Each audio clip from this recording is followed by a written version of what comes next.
A story, the space exodus, humanity's departure from Earth. The Earth had grown tired. Its skies, once painted blue and full of promise, had turned a dull, poisonous gray. The oceans were thick with waste, the forests burned into dust, and the air, once the essence of life, choked those who still dared to breathe deeply. Humanity had long known this day would come, but no one believed it would happen so soon. In the year 2196, the planet stood on the edge of complete collapse. The climate systems had spiraled out of control, shifting violently between extreme heat and bitter cold. Crops failed, rivers dried up, and millions fled from dead lands toward the last surviving cities. But even those cities had become prisons, enclosed in glass domes that filtered toxic air and hid the truth outside. Every morning, the news channels repeated the same grim headlines: another coastal city submerged. Global temperature rises by 3 degrees. Atmospheric oxygen levels dropping fast. Humanity's cradle was dying, and there was no cure left to find.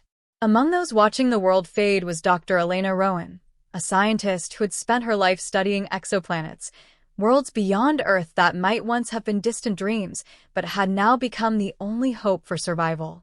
She sat by the window of her small apartment inside the New Geneva Dome, her eyes following the dim light that managed to pierce through the thick clouds above. She whispered softly, "We should have listened." Her father's words echoed in her memory, warnings from decades ago when the first ice sheets melted and the forests began to burn. Humanity had chosen comfort over caution, greed over gratitude. Now, there was only one path left: escape. At the Global Assembly Tower, leaders from what remained of the world's nations gathered for what would be the final summit. There were no arguments now, no debates over who was to blame. The only question left was how to leave. The hall was silent as Director Malik Arden, head of the Global Space Coalition, stood before the assembly. His voice was steady, though his eyes carried the exhaustion of someone who had seen too much destruction. "Project Genesis," he began, "is no longer a choice. It is our only chance. Within 5 years, we must complete the construction of Exodus Fleet, ships capable of carrying the last of our people to the stars." The audience shifted uncomfortably. Everyone knew the numbers. Earth still held 9 billion souls, but the ships could only carry a fraction, perhaps 1 million at most. Someone from the back shouted, "Who decides who lives and who dies?" The question hung in the air like a curse. No one answered. Dr. Elena Rowan was among the scientists assigned to Project Genesis, working on the design of the Ark Horizon, one of the great interstellar vessels that would soon become humanity's lifeboats. Her job was to map potential destinations, planets orbiting nearby stars with even the faintest chance of habitability. Night after night, she studied data transmitted from deep space probes, each light in the sky a possibility, a whisper of survival. Yet every planet she analyzed came with problems: too cold, too toxic, too unstable. One evening, as she scrolled through the endless data stream, a transmission caught her attention. A signal from an unmanned probe near the Proxima Centauri system. The message contained atmospheric readings from a planet previously thought barren. Oxygen levels, water vapor, magnetic field, all indicators of potential life. Her heart raced. Could this be it? A new Earth? She forwarded the data to the Command Council, marking it as priority, immediate review. Within days, the entire scientific division was abuzz with excitement. Hope, for the first time in decades, flickered like a candle in the darkness. Outside, however, the world continued to collapse. Power grids failed. Cities fell silent. Governments lost control as desperate people fought for food, for air, for a place on the future's promised ships. Rumors spread of secret lotteries and black market deals for Exodus tickets. Elena's younger brother, Jonas, came to her lab one day, his eyes filled with fear. "You're part of this project," he said. "You can get me a place, right? You can save us." She froze. She wanted to say yes, but she couldn't. The selection process was beyond her control, determined by genetic health, profession, and lottery algorithms that didn't care about family ties. "I'll try," she whispered, knowing the lie would hurt later. Outside the dome, the winds howled like the voice of a dying planet. The ground quaked more often now as the Earth's crust fractured under centuries of abuse. The great forests were gone. The seas were rising fast, and the sun, through the haze, looked larger, angrier. As Elena watched another storm tear across the horizon, she recorded a final message in her private log. If anyone finds this, remember that we didn't leave because we wanted to. We left because we had no choice. Earth gave us everything, and we gave her nothing in return. The Exodus is not a triumph. It's an apology written in the stars. The first phase of Project Genesis had begun. Engineers and pilots from around the globe gathered at launch sites hidden in the deserts and under the oceans. Humanity was building its ark, not to conquer the stars, but to escape the ashes of home. The countdown to departure had started. The announcement of Project Genesis swept across the dying world like a storm. For some, it brought hope, a final chance for survival. For others, it was a bitter reminder that humanity had reached its limits. News broadcasts filled every remaining screen, repeating the same headline: "The Great Departure Begins." Inside the underground command complex of New Geneva, the world's last central hub of power, Dr. Elena Rowan stood among hundreds of scientists, engineers, and officials. The air smelled of metal, oil, and exhaustion. Holographic screens filled the room, showing images of half-constructed ships, star maps, and countdown timers. At the center of it all stood Director Malik Arden, his sharp eyes reflecting the blue light of the holograms. "We have less than 5 years," he said, his voice steady but heavy. "After that, Earth's surface temperatures will make life impossible. Every storm, every quake, every drought, their warnings. The planet is done waiting for us to act." A murmur of agreement rippled through the room. Malik continued, "Our priority is the Exodus fleet. 12 ships, each capable of carrying 80,000 passengers. Only the best of our technology: fusion drives, cryogenic chambers, and artificial gravity systems. Each vessel will carry its own seed of humanity: scientists, farmers, builders, and children. We're not just escaping. We're rebuilding." He turned toward Elena. "Dr. Rowan, your division has confirmed a potential destination?" Elena nodded and projected the data onto the central display. A holographic planet spun slowly in the air, glowing blue-green against the darkness. "This is Eden 3, located in the Proxima Centauri system. Preliminary readings show breathable air, stable gravity, and a protective magnetic field. The data is incomplete, but it's the best candidate we have." Malik studied the image for a long moment. "Then Eden 3 will be our new home," he declared. The room broke into quiet applause, not out of celebration, but out of relief. For the first time in years, there was something to believe in. Outside the domes, the reality was far less hopeful.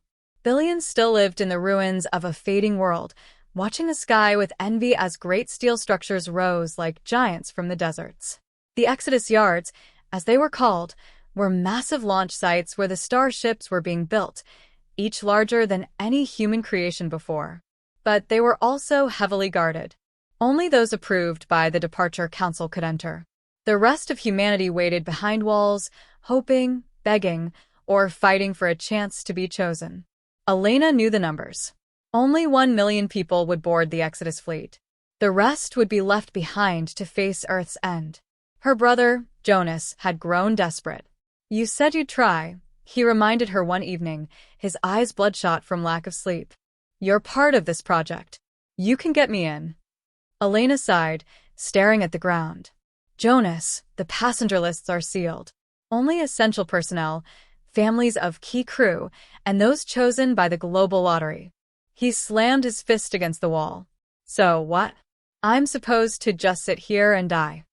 She reached out to him, but he pulled away. "I'm not giving up," he said, his voice trembling. "If they won't choose me, I'll find another way." That was the last time Elena saw him before the riots began. In the following months, chaos spread across the continents. Governments collapsed one by one as people realized the truth: there wasn't enough room for everyone. Looters stormed supply depots, black market brokers sold fake Exodus tickets, and rebel groups attacked convoys carrying ship materials. The Global Space Coalition enforced martial law. Drones patrolled the skies. The media went silent. Inside the research centers, though, work continued without rest. Elena and her team refined the navigation systems and life support controls for the Ark Horizon. Every night, she fell asleep at her desk, haunted by guilt and exhaustion. One night, Director Malik visited her lab. He stood beside her quietly as the monitors displayed data from the first prototype engines. "You look like you haven't slept in days," he said softly. "None of us have," she replied. "Every hour counts." He nodded. "You're doing good work, Elena. When we launch, the Ark Horizon will carry your name among the stars." She gave a faint smile. "I don't care about that. I just want us to make it." Malik hesitated before speaking again. "You should know, the first passenger lists are being finalized. If there's anyone you wish to recommend, now is the time." Her heart skipped. She thought of Jonas. But she also knew that every recommendation meant someone else would lose a seat. A doctor, a teacher, a child. She hesitated too long. "I'll think about it," she finally said. Malik nodded and walked away. When he was gone, Elena sat back and stared at the stars on the screen. Each one was a promise. Each one, a reminder of everything they were leaving behind. 2 years later, the first Exodus ship, the Dawn Voyager, was completed. Its hull gleamed under the artificial lights, a symbol of what humanity could achieve even in its darkest hour. The launch tests were successful. The engines roared with the power of rebirth. But outside the fences, millions gathered, chanting, crying, begging for salvation. Soldiers stood guard, their faces hidden behind helmets. The line between hope and despair had never been thinner. When the second ship, the Ark Horizon, neared completion, Elena stood on the observation platform watching its silver body reflect the faint sunlight. It was beautiful, not just a machine, but a monument to human will. Yet beneath that beauty lay tragedy. Humanity wasn't ascending to the stars out of greatness. It was fleeing its own mistakes. As the wind howled across the empty wasteland beyond the dome, Elena whispered to herself, "We're leaving home. But what if the stars don't want us?" The world below burned, and the countdown to launch drew closer. The space exodus was no longer a plan, it was becoming reality. The Earth groaned beneath the weight of its own decay. Yet in the deserts where the air shimmered with heat and silence, something miraculous was being built, the Exodus fleet. 12 ships, each a floating city, stood like gleaming mountains of steel and light against the ashen sky. They were humanity's final monuments, carved not from stone, but from desperation and hope. Dr. Elena Rowan arrived at Launch Site Theta, where the Ark Horizon, her ship, was nearing completion. Thousands of engineers, scientists, and technicians worked day and night, their movements synchronized like a colony of ants rebuilding a collapsing nest. Massive cranes swung beams into place, drones welded panels, and entire laboratories were assembled within the vessel's curved hull. Every piece mattered. Every screw, every wire, every line of code carried the weight of an entire species. At the center of the site stood Chief Engineer Noah Cale, a tall, quiet man with hands scarred from years of work. He oversaw every part of construction, from the fusion drives to the artificial gravity rings. He and Elena had worked together for nearly a decade, and though they rarely spoke of it, a bond had formed between them, one built on mutual respect and silent understanding. When Elena arrived, Noah greeted her with a tired smile. "The horizon's nearly ready," he said, wiping sweat from his brow. "We've integrated the life support systems, and the cryopods are being calibrated. Once we finish the navigation core, she'll be able to fly herself halfway across the galaxy." Elena looked up at the colossal ship towering above them. "It's strange," she murmured. "Something so beautiful, born out of so much pain." Noah nodded. "Maybe that's what makes it beautiful." Inside the research facility nearby, the Children of Genesis program was underway. These were the first generation of humans selected to be raised aboard the ships, genetically healthy, intelligent, and trained for survival on alien worlds. They were between the ages of 6 and 16, their lives carefully shaped for the mission ahead. Elena often visited them, drawn to their laughter. Despite the doom surrounding them, they carried innocence, a light untouched by the shadows of their elders. One little girl named Lena always sat by the observation window, sketching pictures of stars with her digital pen. She looked up when Elena approached. "Dr. Rowan," Lena asked, her voice soft, "do you think the new world will have blue skies like Earth used to?" Elena knelt beside her, unsure how to answer. "Maybe," she said at last. "Maybe they'll be even bluer." Lena smiled and went back to her drawing, the stars twinkling across her small tablet screen. For a moment, Elena felt peace. But it didn't last. The political situation across Earth was worsening. Every day, new reports came in: riots, sabotages, and assassinations. The Exodus lottery had become a symbol of both hope and cruelty. Out of billions, only a few 100,000 were chosen. The rest were left to fend for themselves as the world crumbled. Malik Arden, now commander of the entire Exodus fleet, addressed the crew in a secured broadcast. His tone was grave. "We cannot save everyone. That truth has broken nations and families alike. But if we don't launch soon, there will be no one left to save it all. Remember, our mission is not to abandon humanity, but to ensure its survival. Every life aboard these ships carries the memory of billions who could not come." His words echoed through the facility, filling hearts with both sorrow and determination. One evening, as Elena worked in the command bay, a security alert flashed across her screen. "Unauthorized entry, Sector 7. Her pulse quickened. She accessed the live feed, and her breath caught. Jonas. Her brother had broken into the facility. By the time she reached him, guards had already surrounded the area. Jonas stood beside a half-finished cryopod, his hands raised, tears streaking down his face. "Elena, please," he begged. "I can't stay out there. They're burning the cities. The air's turning to poison. You said you'd help me." The guards aimed their weapons. "Stand down," Elena ordered, stepping between them. She turned to Jonas, her voice trembling. "Jonas, you can't be here. You'll get us both arrested." "I don't care," he cried. "You're my sister. I just want to live." Her throat tightened. She wanted to save him, to pull him aboard and hide him until launch. But she knew what that would mean: disqualification, imprisonment, maybe execution. She reached out and held his face, her eyes wet. "I'm sorry, Jonas." Before he could answer, the guards restrained him. His cries echoed down the corridor as they took him away. That night, Elena sat alone in the observation dome, watching Earth's horizon glow with fire. The world was tearing itself apart, and so was she.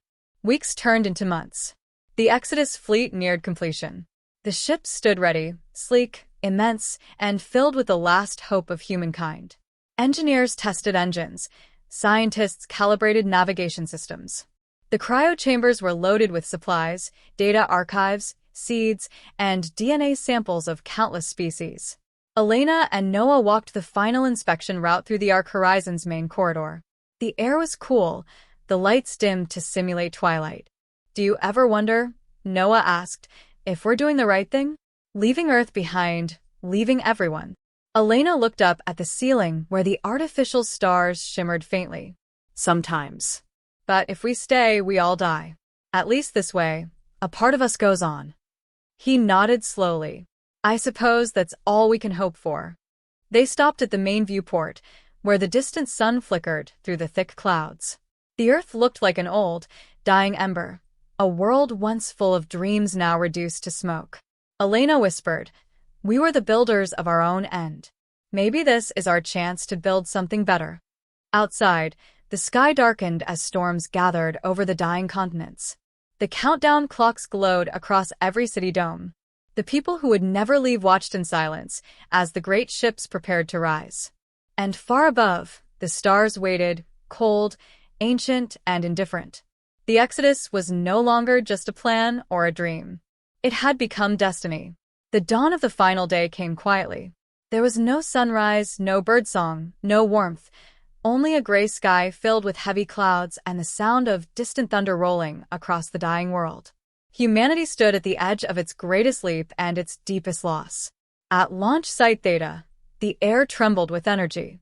The Exodus fleet, 12 colossal ships, rested upon their launch cradles like sleeping titans, their metallic skins gleaming dimly through the haze. The ground rumbled as fusion engines powered up one by one, sending waves of heat across the barren desert. Inside the control tower, Dr. Elena Rowan watched the final system checks on the Ark horizon. Her eyes were tired, her hands trembling as she entered the last override codes. Around her, engineers and technicians moved with quiet precision, their faces pale with exhaustion and fear. They all knew this was not just a mission, it was farewell. Engines online, reported Chief Engineer Noah Kale through the comms. Life support stable. Cryosystems operational.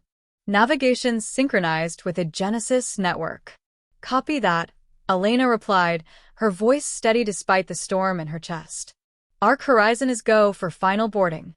She turned toward the observation window and saw hundreds of selected passengers walking in single file toward the embarkation bridges. Families clutched each other tightly, children stared wide-eyed at the massive ship, and elders walked with tears streaming down their cheeks. Every step they took was a goodbye, to friends, to homes, to Earth itself. Outside the dome, beyond the barriers, chaos raged. Millions of desperate people had gathered in the wastelands surrounding the launch site. Their shouts and screams carried through the winds, a haunting chorus of sorrow and rage. They could see the great ships glowing in the distance, could hear the engines hum, and they knew what it meant. The chosen few were leaving. Drones and soldiers guarded the perimeter, holding the line as the crowd surged forward. Some tried to break through the barricades, others knelt and prayed. No words could describe the sound of a planet begging not to be left behind.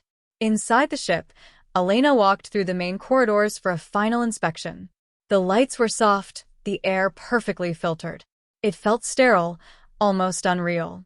In one of the cryo chambers, she paused beside Lena, the little girl who loved to draw stars. The child lay asleep in her pod, her small face peaceful, unaware of the world burning outside. Elena whispered, "You'll see the new skies, Lena. You'll see what we couldn't." She pressed her hand against the glass, then moved on. When she reached the command bridge, Noah was there, standing by the main viewport. The room was alive with activity, officers checking flight paths, systems humming, monitors blinking with data. He turned to her with a faint smile. "You made it." "Wouldn't miss the end of the world," she said softly. He chuckled, but the sound faded quickly. From the loudspeakers, Director Malik Arden's voice filled every ship and facility on Earth. "This is Commander Malik Arden of the Global Space Coalition. Today, we make history, not as nations, but as one species. We were born from the Earth, but she is dying, and we cannot save her.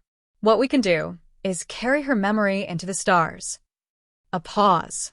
Then he continued, his voice breaking slightly. "To those we leave behind, your names, your stories, your sacrifices will not be forgotten. Every breath we take among the stars will carry your echo." The Exodus fleet launches in T-10 minutes. The control tower buzzed with tension. Countdown timers flashed across every screen. Elena took her seat beside Noah on the command bridge. The engines roared to life, sending vibrations through the entire ship. Outside, the ground quaked as the thrusters ignited. "Ark Horizon, status check," came Malik's voice through the channel. "Engines green," Noah responded. "All systems nominal. Crew secured. Ready for launch." "Then Godspeed," Malik said quietly. The countdown began.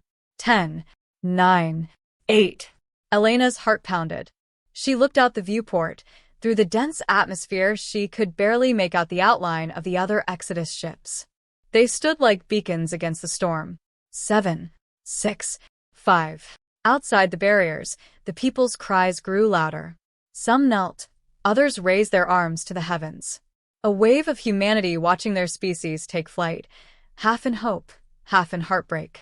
4, 3, 2, 1. Launch. The earth shook. Fire and light erupted beneath the ships, columns of flame tearing through the clouds. The Ark Horizon rose slowly at first, then with unstoppable force, breaking free from the ground that had cradled humanity since the dawn of time. The sound was deafening, an ancient world screaming as its children left home. Elena gripped her seat, feeling the weight of history press against her chest. Through the viewport, she saw the domes of New Geneva crumble under the shockwaves, the last cities fading into clouds and smoke. They were leaving everything behind. As the arc horizon ascended through the atmosphere, the turbulence lessened. The flames outside dimmed, replaced by the soft glow of blue above. And then, at last, they broke through the clouds into silence. Before them stretched the black sea of space, endless, cold, and filled with stars. The crew erupted in cheers and tears. For the first time, the people aboard the Exodus fleet saw what their ancestors had once only dreamed of. Elena stared out the viewport, her reflection merging with the stars. "We made it," she whispered. Noah nodded beside her, his eyes shining. "We did. But look." Below them, Earth hung in the void, a wounded, dying jewel wrapped in storms and fire. The once blue planet now glowed faint red around its edges. Elena's breath caught. "She looks angry." "No," Noah said softly. "She looks tired." For a long time, they sat in silence, watching the world fade into distance. On the ground, those left behind watched the sky flare with light as the ships vanished into the heavens.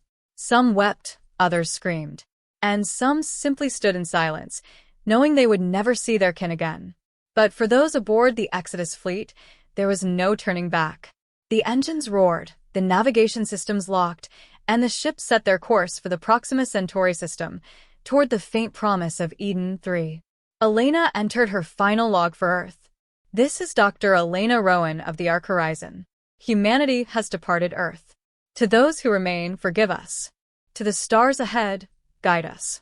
As she pressed transmit, a single tear drifted upward in zero gravity. The space exodus had begun, and humanity's story was no longer bound to one world. Space was silent. After the roar of the engines, the trembling of the ground, and the chaos of departure, there came a stillness so complete that it almost frightened the human heart. The stars shone sharp and cold outside the viewport, scattered across the darkness like ancient witnesses. The Exodus fleet had officially left the solar system.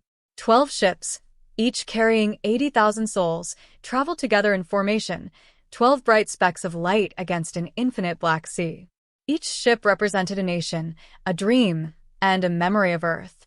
On board the Arc Horizon, Dr. Elena Rowan watched the navigation data scroll across the main display. The destination, Eden 3, orbiting Proxima Centauri, was still years away, even at light-speed fractions. Most of the passengers were already in cryosleep, their bodies frozen in time to survive the journey. Only a small crew of specialists remained awake to oversee the mission, rotating shifts every few months. In those quiet hours, the ship felt like a ghost town. Corridors echoed with distant footsteps, and the hum of life support systems became the new rhythm of existence.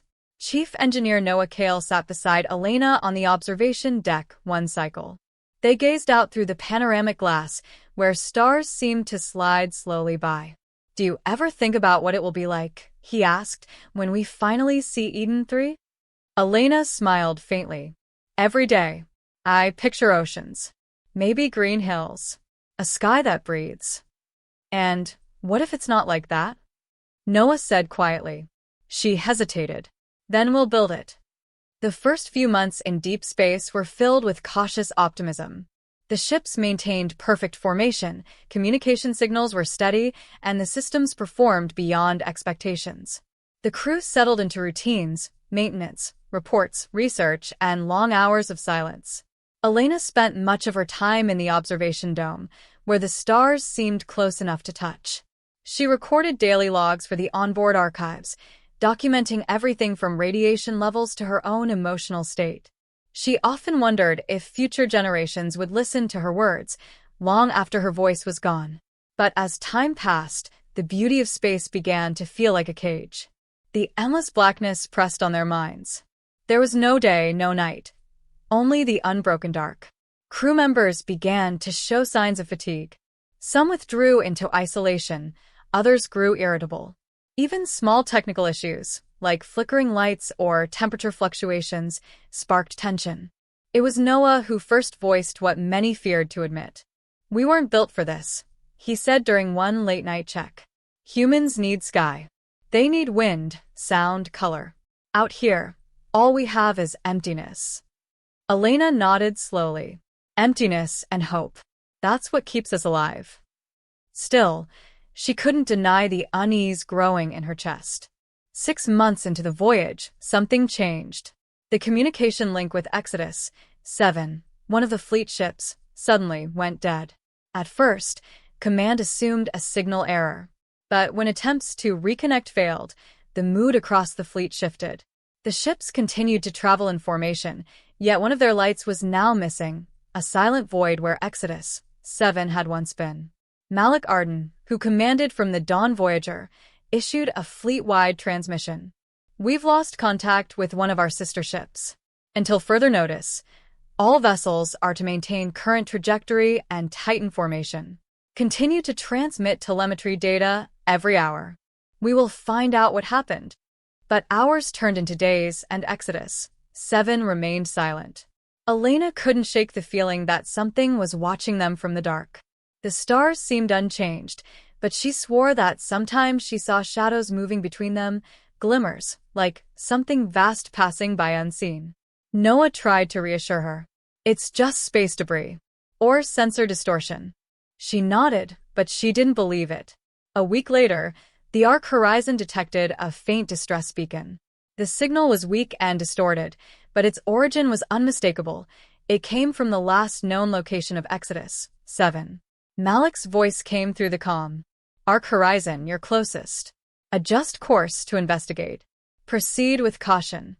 Elena and Noah led the recon team. They guided the ship through a drifting field of metallic fragments. When the wreck finally appeared on their scanners, the crew fell silent. The remains of Exodus 7 floated aimlessly in the void, its hull shattered, its core reactors offline. There was no sign of an explosion, no battle scars, no impact damage. It was as if the ship had simply been broken apart by invisible hands. They maneuvered closer. Through the cracked windows of the vessel, they saw bodies, crew members frozen in zero gravity, their faces peaceful, their eyes open. What happened to them? Whispered one of the officers. Elena stared at the readings on her console. No radiation. No heat signature. It's like everything just stopped. They retrieved the ship's black box and returned to the horizon. The data logs revealed something chilling. Moments before the ship went silent, it had detected an unidentified energy fluctuation nearby.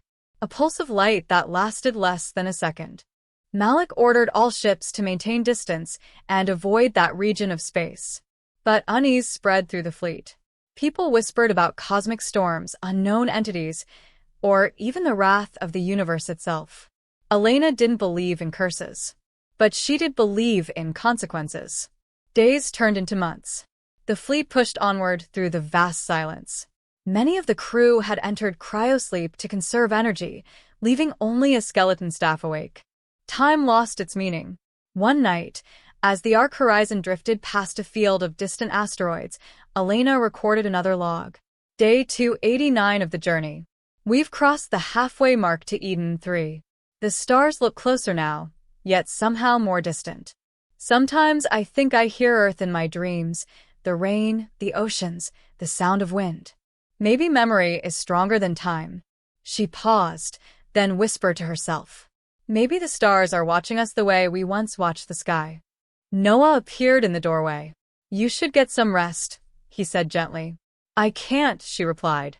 Every time I close my eyes, I see them, the people we left behind. He stepped closer and placed a hand on her shoulder. You did what you had to do, Elena. We all did. She turned to him, her voice trembling. Then why does it still feel like we failed? He didn't answer. There were no words left for that kind of guilt. Outside, the Exodus fleet continued its long, silent journey. Behind them, the sun had become just another star, small, faint, and fading. Ahead of them waited the unknown. In the distance, the faint signal of Eden 3 pulsed steadily, calling them onward. And though humanity was far from home, its fragile light still moved through the darkness, determined to find a new beginning among the stars. The years slipped quietly into eternity. Space had no seasons, no sunrise or sunset, only the endless hum of the engines and the rhythm of the stars. For those awake aboard the Ark Horizon, time became a slow, drifting river. Finally, after 7 long years, a new light appeared on the ship's main display. A blue-green orb, glowing faintly against the black. Eden 3. Cheers erupted across the command deck. Tears filled tired eyes.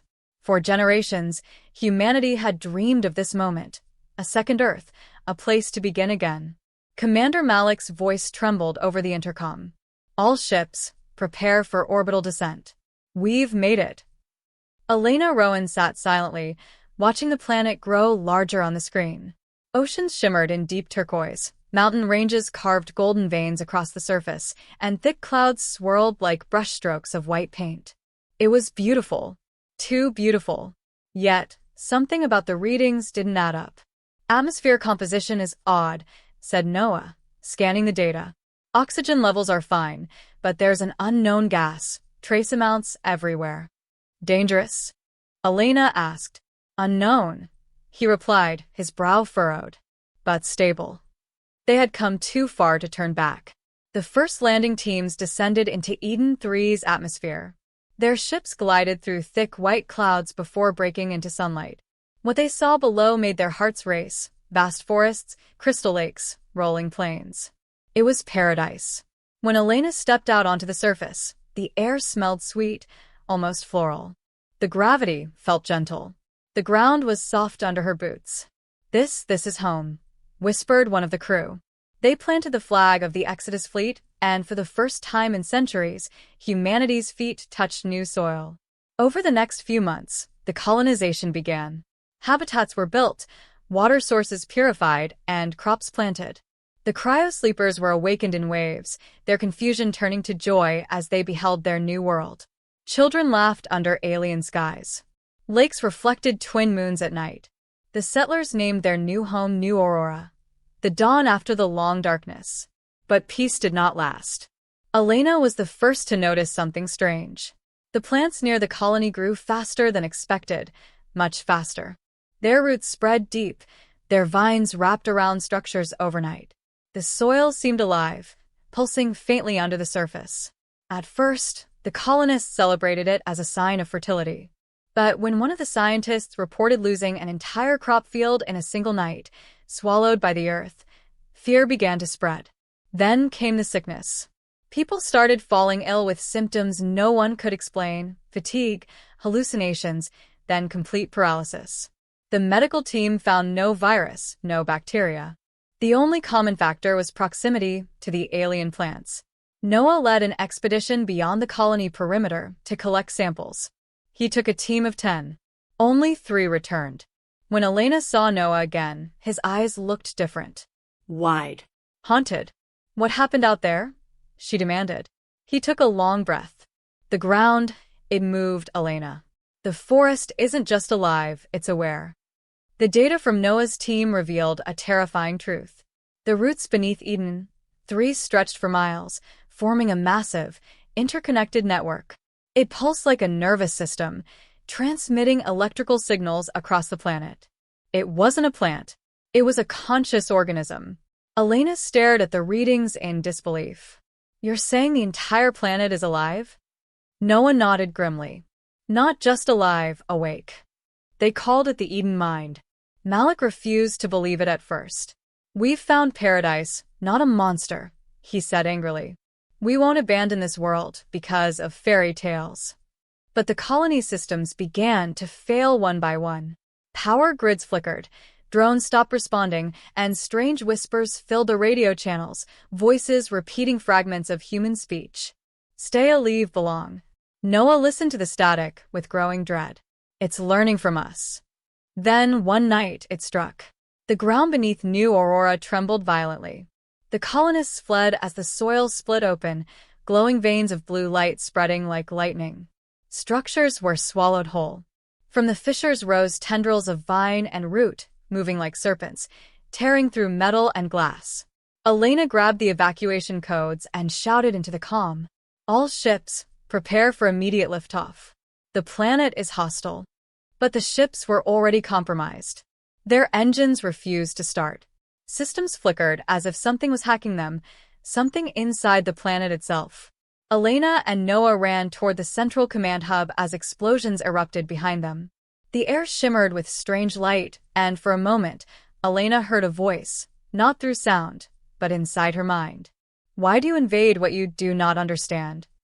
She froze. "Who are you?" she whispered aloud. "We are what you call Eden. You plant your steel and fire into living soil. You burn what breathes. You take and call it home." Her heart pounded. "We didn't know. We were searching for life." "You found it," the voice replied. "And now it knows you." The ground beneath her feet cracked, and Noah pulled her back as a wave of blue light surged across the surface. By dawn, New Aurora was gone. Only a few ships managed to escape the atmosphere, half damaged, drifting. From orbit, Elena watched the planet below. It shimmered faintly with bioluminescent light, as if pulsing with life or a warning. She whispered to the stars, "We thought we were the last survivors. But maybe we were the intruders all along." Malik's voice came over the comm, weak but steady. "All ships regroup. We can't return to Earth. We'll continue the mission. There must be another world somewhere." Elena stared into the void. For the first time, she understood the truth of humanity's journey, not a search for paradise, but a desperate escape from itself. Behind her, the planet glowed softly, as if watching them leave. And in the quiet of space, a faint signal echoed through the fleet's radios, an alien voice repeating a final message. "Go, or become one of us." The survivors drifted through the silent sea of stars. What was once the proud Exodus fleet, 12 ships carrying humanity's final hope, had been reduced to 6 battered vessels limping through the void. The rest had been lost on Eden 3, consumed by the living planet that had promised paradise but offered only death. Inside the Ark horizon, silence had become a constant companion. The colonists rarely spoke, their eyes hollow, their spirits crushed by the memory of what they had seen below. The trauma of Eden 3 haunted every corridor. Every whisper of the ventilation system sounded like the breath of that alien world. Dr. Elena Rowan stood at the main observation deck, watching the remnants of the fleet glimmer faintly in the distance. Each ship looked like a ghost, its lights dim, its hull scarred. Commander Malik Arden's voice came through the comm. "All remaining vessels, this is Fleet Command. We'll continue on course toward the Perseus Passage. Long-range scans show possible habitability zones near the Kepler cluster. We cannot stop. Not yet." But his voice lacked the fire it once held. Even Malik, the man who had led humanity's greatest escape, sounded weary. Elena turned to Noah Kale, who stood beside her, his face lit by the stars. "They're barely holding together," she said quietly. "Morale, supplies, structure, everything." He nodded. "We built ships to escape extinction, not to live forever. Every system's failing, Elena. If we don't find somewhere soon, the fleet won't survive another year." Days turned into weeks, and the cracks began to show, not just in the ships, but in the people. Arguments broke out between captains. Some believed they should press forward into the unknown. Others demanded to turn back, toward Earth. One night, during a fleet-wide broadcast, Captain Reyes of the Solace Dawn broke rank. "We've been running for years," he said bitterly. "Running from a world we destroyed, and running from every world that rejects us. Maybe the universe doesn't want us anymore. Maybe it's time we stopped pretending we belong out here." Malik's voice cut in sharply. "You abandon this fleet. You abandon humanity." Reyes didn't reply. Moments later, his ship's signal blinked out. The Solace Dawn turned away, disappearing into the black. It was the first fracture of many.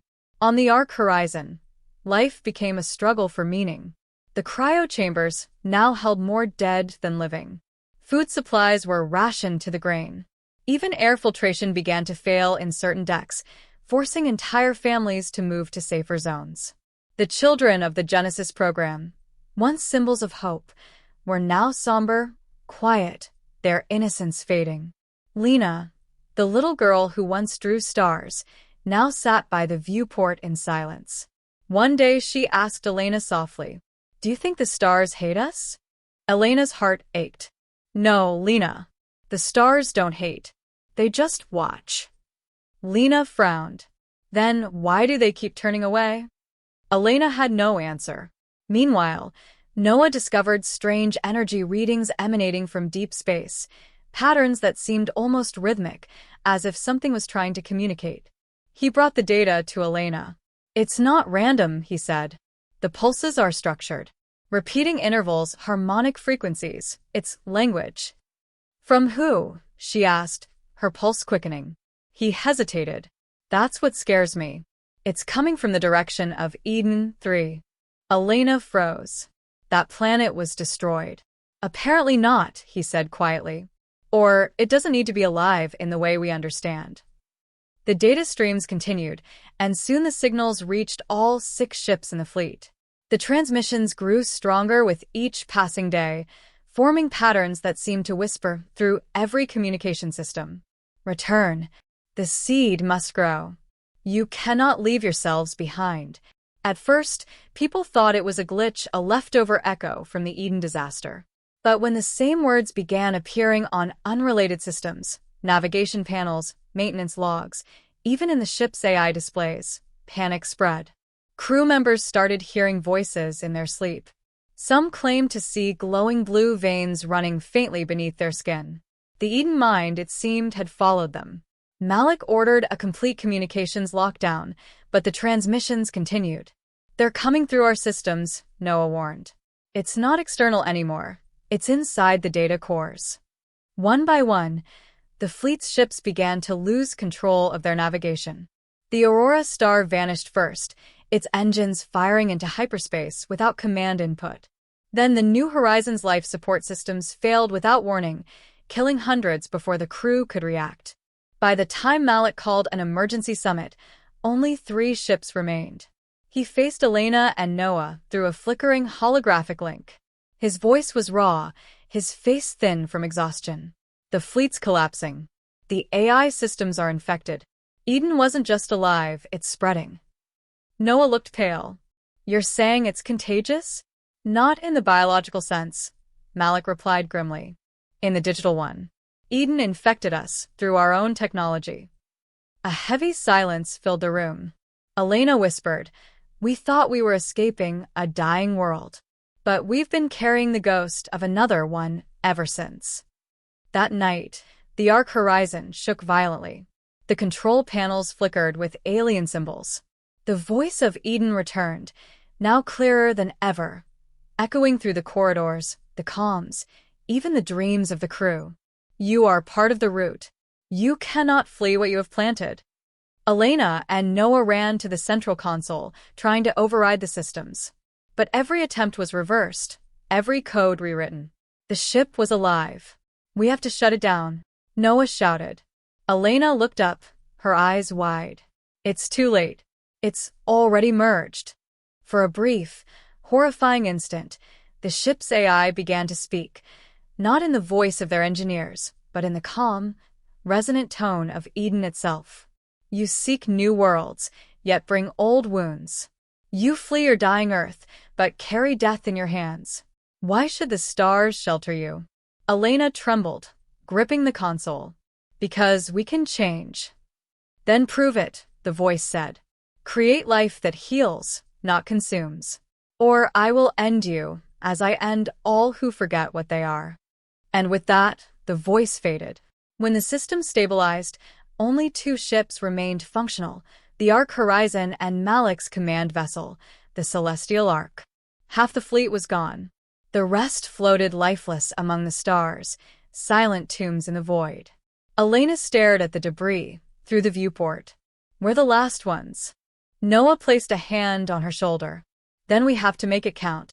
Somewhere in the darkness, the stars seemed to flicker like watchful eyes.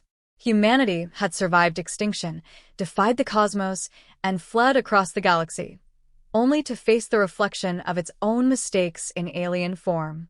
The question was no longer where they would go, but whether they deserved to go anywhere at all. The stars around them shimmered like fading embers in an ocean of night. Only 2 ships remained, the Ark Horizon and the Celestial Ark, carrying less than 1,000 survivors. The rest of humanity was dust scattered across the void. The great dream of Exodus had burned too brightly, too fast. Now, all that remained was survival and the faint whisper of a voice that would not die. Inside the command deck of the Ark Horizon, Dr. Elena Rowan stood before a holographic map of the galaxy, her face pale and tired. She hadn't slept in days. Across the glowing display, dozens of red X markers blinked, each one a lost ship, a lost soul. Beside her, Noah Kale worked silently, trying to isolate the last traces of the Eden signal from the ship's systems. Every time he thought he had purged it, it reappeared in some new form, a phrase in a maintenance log, a voice hidden in the static, a glowing pattern on the hull. "Eden isn't gone," he muttered. "It's adapting, learning from us." Elena's eyes darkened. "Maybe it's not trying to destroy us. Maybe it's trying to change us." Noah looked at her sharply. "You sound like you're starting to believe it." "I don't know what to believe anymore," she admitted. "But if we keep fighting something we don't understand, we'll destroy ourselves long before it ever does." On the Celestial Ark, Commander Malik Arden addressed the remaining fleet. His voice, once strong and commanding, was now cracked by grief. "We began this journey to save humanity, but we lost more than we ever imagined, our people, our homes, even our purpose. Yet we cannot stop. We will continue forward, not because we deserve to live, but because we must try to earn that right again." His words carried through the comms, reaching every trembling survivor, every frightened child, every weary soul staring out into the endless dark. But even as he spoke, sensors began to detect something approaching, something vast, cold, and silent. A structure appeared ahead in the void, partially hidden in the nebular dust, a massive ring-shaped station orbiting a dying star. It was ancient, colossal, and unlike anything built by human hands. The scans revealed no life, but strange readings pulsed from its core, familiar energy patterns, echoing the same rhythms as the Eden signal. "Elena," Malik said through the comm, "we may have found the source." The two remaining ships docked carefully with the structure. The metal beneath their feet was smooth, black, and warm to the touch. Elena, Noah, and a small team stepped through the airlock into the vast interior. The corridors were enormous, arched halls lined with pulsing blue veins that glowed faintly, like the living forests of Eden 3. "It's alive," Noah whispered. Elena nodded. "Or something beyond alive." They followed the glowing corridors until they reached a central chamber, where a great sphere floated in midair, humming with light.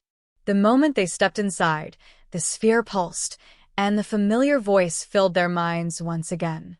"You have come far, children of ruin." The voice was calm, ancient, almost sorrowful. Elena took a step forward. "Who are you?" "We are the architects of Eden, the first gardeners of the stars. Long before your world was born, we seeded life across galaxies. But creation became its own destruction. Worlds like yours grew wild, forgetting their roots." "Then Eden 3 was one of your creations?" Noah asked. "Yes. A garden made to test the will of life itself. It judged all who came. And you failed, as many before you did." Elena's chest tightened. "Then why bring us here? To finish what you started?" "No. To give you one final choice." The sphere brightened, projecting 2 holographic paths, 2 destinies. Path 1. Return to your world. Rebuild what you destroyed. Begin again with what remains of Earth. Path 2. Merge with the seed of Eden. Shed the flesh that binds you. Become one with the living network of the stars. A new species, neither human nor machine. The air around them seemed to vibrate with meaning. Elena's hands trembled. The decision before them was unthinkable. Return to a dying Earth, or become something entirely new. Back aboard the ships, chaos erupted. Some wanted to return home, believing Earth, no matter how broken, was still their rightful place. Others saw the merging as salvation, a way to transcend the endless cycle of destruction humanity carried within itself. Malik stood before his command crew, torn between two impossible paths. "We left Earth to save ourselves," he said quietly. "But maybe salvation doesn't mean survival. Maybe it means becoming something better." Noah disagreed. "We're scientists, not gods. We can't rewrite humanity just because we failed." Elena looked between them. Maybe that's exactly what humanity was meant to do. To evolve, to learn, to finally stop repeating the same mistakes. The argument spread through the fleet, dividing even the closest of friends. Some began preparations to return home. Others prayed before the glowing sphere, ready to surrender to the transformation it promised. In the end, the fleet split once more. Half chose the return path, setting course back toward the pale, distant light of their ruined Earth. The other half, including Elena, remained, drawn toward the sphere's luminous promise. Noah stayed behind with her. "If we do this," he said, "there's no going back." She smiled faintly. "There's nothing left to go back to." They entered the chamber together, stepping into the light. It surrounded them gently, like water, dissolving the edges of their forms. There was no pain, only warmth, memory, and understanding. For the first time, Elena felt what Eden had tried to teach them all along: connection. Every life, every planet, every spark in the dark was part of one great, breathing whole. Humanity had always been separate, divided by walls, borders, fear. Now, at last, it was becoming whole again. "You are ready," the voice said softly. "You are the bridge between what was and what will be." Years, or perhaps centuries, later, travelers from distant galaxies would pass through that region of space and see a new light shining near the dying star. A vast, radiant bloom, part organic, part machine, spanning thousands of kilometers. At its heart pulsed a steady rhythm, like the beat of a colossal heart. And through the silent cosmos, a single message echoed across the stars, sent from that living station to all who could hear. "We are the children of Earth. We carry its memory. We do not flee the stars, we become them." Somewhere far behind them, Earth still turned slowly beneath its polluted skies, waiting for the day when the light would return. But the legacy of humanity had already taken root, not in soil, not in stone, but in the stars themselves.